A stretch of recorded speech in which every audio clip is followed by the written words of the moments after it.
Assalamualaikum warahmatullahi wabarakatuh. Ngasi Koilapur Sunrise School da Joint Coordination Committee di emergency or pamamapang di hai pam asida koi committee asigi chairman Inau Selim loinana Jaur Rahman Mufti loinana koi Oja Basir amasung koi Moragandagi koi Bhaiya Salahuddin loinana ai Samak Jamil Ahmad Chaudhary ngasi egoina mayamda khanganjaba matang ngasi kharni dagi Assamda afam kayada eviction chathaiba asida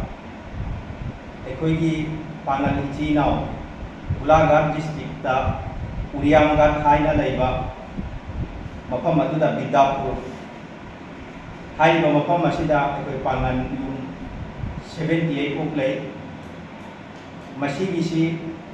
dasu haibadi eviction oibagi chance ama lei aina tabadagi nahan aroiba tang kun July gi tang kun dai koi lamba basti da mifam mama phammaga haiba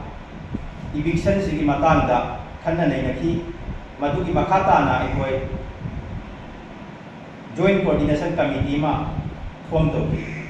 haiba committee asida ekoi Inau Selim na chairman oiraga ekoi member tara mifam aduda lakhiba singdagi committee ma semki ngasi ekoina emergency mifam mama phamnaga ekoina mayamda apil thamjeri madudi hayeng tang kulumthoi pung ahumda ekoi Manipur wanda leiba community hall da miyam gi oiba mifam mama ekoina silamjeri haiba mifam asida ekoi pangan kunai asigi organization sing club sing oja sing loinana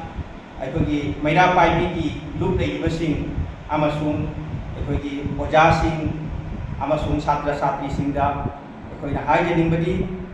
hayang mifam asida mayamna lakpiraga ekoi Golaghat da ekoi Chinau sing eviction gi mipainariba asibu ekoi na haibadi ekoi Assam da leiba mafam kayada ekoi Manipuri Muslim Samaj ki leiba Chinau sing na makoi awaba sida ekoi na karam maina mateng pangani haina ekoi na mifam asi kaujabani haiba mifam asida Sioso sing amasung Micham Praja sing Oja sing Imai Ben sing mayamna lakpiraga mifam asibu mapung fahanaba amasung joint coordination committee asibu haibadi mapangal kalhanaba amasung ekoi Chinau sing du haiba eviction asidagi karam maina ekoina mateng pangani amasung makha karam maina chathagani haibagi ekoi mifam asida decision laujagani aduna mayam lakpina ba haina aina nolu naning singjadi